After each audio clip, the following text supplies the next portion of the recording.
Episode 8 of The Hunting Wives begins its finale in 2014 with Sophie in her wild child phase. She winds up snorting lines and hanging with her friend, who eventually leans over and kisses her. Sophie is taken aback when her roomie tries it on, but apparently this hasn't come out of the blue. As we soon learn, Sophie actually professed her love for her roommate last weekend. It's here where Sophie runs into Graham outside. He invites her along to a get-together, and the rest, as they say, is history. Meanwhile, Jed's birthday present happens to be Margot and Jed's ex-wife together, sporting blonde wigs and getting freaky. Back in the present, the blowback from Jill and Star's deaths see Margot, Brad, Callie and the other friends all throwing Jill under the bus. The police are determined to wipe their hands of this too, and Johnny, after having spoken to the DA, decides to stick with Jill being the guilty party. Salazar is the only one who isn't 100% on this theory, and it's not exactly like Johnny can be impartial when it comes to Callie firing and killing Jill. In fact, Callie isn't arrested, nor is she really scrutinised all that hard for her part to play in what happened last episode. Jill not only had her phone in the nightstand though, but she also has connections with a guy called Chester. This is the same guy responsible for the robbery in Louisiana, where Sophie's gun was used. Flynn also stands by the sheriff's ruling, believing they have their murderer, and not seeing any point in looking much closer. All of this, of course, means that Sophie is free to go. However, just before she leaves, Johnny does give her a stern word before they part ways, demanding that she stay out of trouble for the rest of the time that she's staying in town. Interestingly, the one person who benefits from all of this death and murder is actually Callie. She's made out to be a hero for killing Jill, and even makes an appearance on a crime series about her involvement as a heroic saviour. We also learn that she got a bronze medal at the 2018 shooting championship. All of this works towards getting her a new opportunity to star on a reality show with her husband.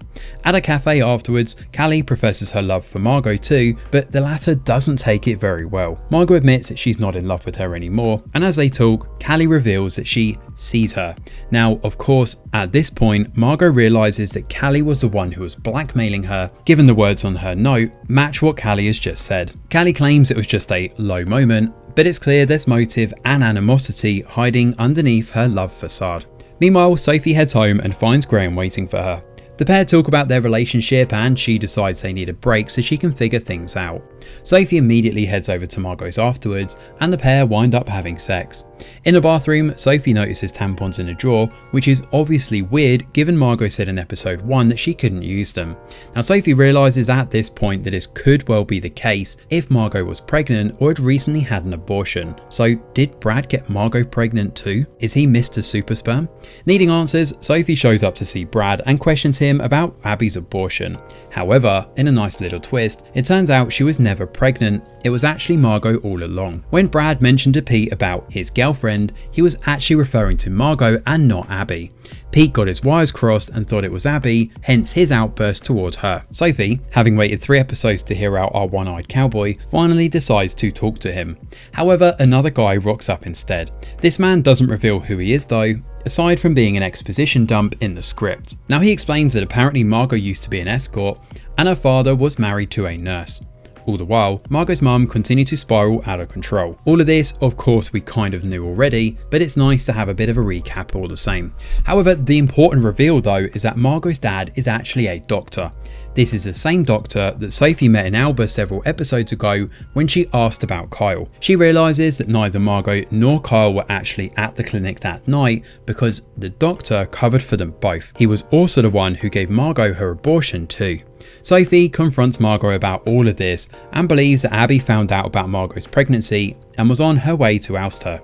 Margot used Kyle to clean up the mess, i.e. Abby's body, and with her father's alibi tying everything together, not to mention Kyle's actual overdose, it was the perfect crime. So it turns out Margot was the one who killed Abby after all, and after killing the girl, handed Sophie's gun over to Kyle, who sold it at a store in Louisiana.